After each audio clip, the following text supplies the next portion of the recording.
السلام عليكم، نتمنى تكونوا بخير وعلى خير. اليوم ان شاء الله عندنا حلوه من الحلويات ديال العيد ان شاء الله. عندنا غريبه فيها 250 غرام ديال الزبده، كاس ديال الكاوكاو اولا اللوز محمر مهرمش. عندنا هنا كاس ديال الطحين محمر، زلافه ديال الزيت، زلافه ديال سنيده. عندنا واحد 700 غرام ديال الطحين، ثلاثه الخمارات وفانيا. وبطبيعه الحال هنا الملحه.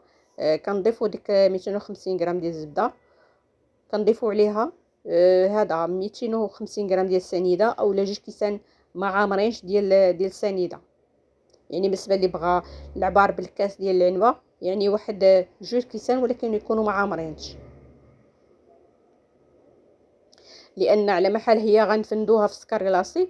ما خاصناش نضيفوا بزاف يعني السكر، يعني نحاولوا اننا نقصوا ولو ان هذه الكميه راها كافيه باش تجي حلوه. صافي كنخدموا مزيان كما كتشوفوا. كنضيفوا الزيت، يعني نفس الكميه زلافه ديال الزيت. كنخدموا مزيان كما كتشوفوا حتى كتولي الخليط، يعني كما كتشوفوه يعني بوماد. يعني هنا كنضيفوا الكاوكاو او اللوز يعني محمر ومهرمش. هنا يعني وكنضيفوا نص معلقه ديال القرفه، كنضيفوا نص معلقه ديال سكينجبير، اي سكينجبير ما سمعتي مزيان.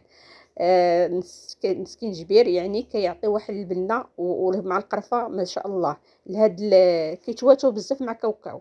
كنضيفوا هنا عندنا واحد كاس ديال الطحين محمر. بطبيعه الحال كنحمروه هكا وكنغربلوه مزيان، ما يكونش يعني فيه دوك الحبيبات وداك الشيء.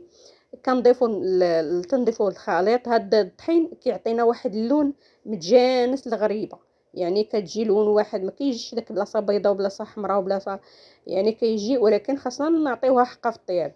صافي هنا كنضيفوا الطحين ديالنا. هذيك 700 غرام، هذيك 700 غرام ما غنضيفوهاش كامله، يعني على حسب الخليط ديالنا كيفاش داير. يعني يدك هي اللي غتعطيك الخبار كما كنقولوا. غتبقاي تضيفي الطحين وغتخلطي ولا غتدلكي، ولكن ما غاديش تبقاي تضيفي الطحين بزاف. ماشي مثلا ديري الطحين كامل وتقولي صافي انا غادي ندلكها، راه هذيك هما المقادير. لا، غتديري كميه شويه وتدلكي، ديري شويه وتخلطي حتى تتحصلي على الخليط اللي بغيتي. ولكن راه يدك هي ميزانك، يعني خاصه العجينه تبقى رطبه. عندنا 3 الخمارات وفانيا. بطبيعه الحال ممكن تنسموا واش بغيتو، ولكن هاد المكونات، هاد الخلطه هذه كتجي بنينه صراحه، مع هذيك القرفه وسكينجبير وهذيك الكاوكاو، يعني اللي محمر في الفران ومطحون، يعني حيدنا ليه ديك القشره. الكاوكاو البلدي. هنا انا عندي الخليط ديال الكاوكاو واللوز، كان واحد شويه ديال اللوز وواحد شويه ديال الكاوكاو، حمرتهم هكا في الفران وهرمشتهم. هنا كما شفتوا، غير باش نسهل عليا، يعني كما كنقولوا المأموريه كل واحد الطريقه ديالو. انا كورتهم، حاولت نكورهم هكا باش منين بغا نخدم يعني غير نلويها كما كنقولوا ونبسطها واحد شويه بالكف، ما كنبسطاش بزاف. انا تقريبا هنقولوا راها درتها شويه كبيره، ماشي صغيره، واخا كتبان صغيره ولكن راها ملي كتدخل الفران راه ما شاء الله.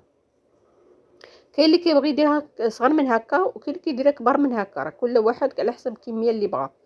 صافي كنفندوها في السكر كلاصي وكنمسحوها. ما كنخليوش داك السكر، يعني كما كتشوفوا ما كنخليوش السكر يعني يفوق منها بزاف. وكنديروا ناخذوا الطبيصيل ولا الطويصه ولا زليفه، كنديروا فيها بياض تاع البيض وشويه ديال الملحه، وكنخدموه مزيان. كنحاولوا نخدموه باش يحيد منه داك الخيوط. كنخدموه مزيان وكنغطسوا فيه ديك اللوزه، كنديروها في الوسط. كنديروها في غريبه ديالنا. كنحاولوا نديروها باش تعطيها واحد كتعاونها، يعني كنعطيها واحد المنظر زوين. كما كتشوفوا هنا كما كتشوفوا راه كيبانوا لكم صغيورين، ولكن ملي غادي يطيبوا راه تبارك الله غادي تشقق وغادي تفرقع ما شاء الله. صافي هذاك البيض تاع البيض هو اللي كيخلي هذيك اللوزه ما تطيحش. يعني هذا هو الهدف منه، باش ماشي نديروها ويعني مني كطيب يعني صافي ما كيبقاش، ما عندوش، ما كيشدش في غريبه، يعني كيطيح. يعني غادي يخسر لك المنظر وغيضيع لك اللوز. من الافضل هاد الطريقه زوينه. كتضيفي كديري غير شويه الملحه كتطربي داك البيض تاع البيض ب... بالفورشيط مزيان. صافي، هادشي اللي كاين كما كتشوفوا. هذا هو يعني الفران راه معروف الطريقه ديال غريبات. يعني كطيبي لتحت حتى كتفرقع حتى تشقق، وكتديريها الفوق باش تكمل الطياب ديالها. هذا هو اللي كاين. نتمنى بطبيعه الحال تعجبكم وتجربوها وتصدق معكم. يعني وصفه رائعه ما شاء الله وبنينه. يعني وهادشي اللي غنقول لكم. تنتمنى حتى نتوما تجربوها وتصدق معكم وتجيكم زوينه. وشكرا لكم، وما تنساوش اللايكات ديالكم، وشكرا.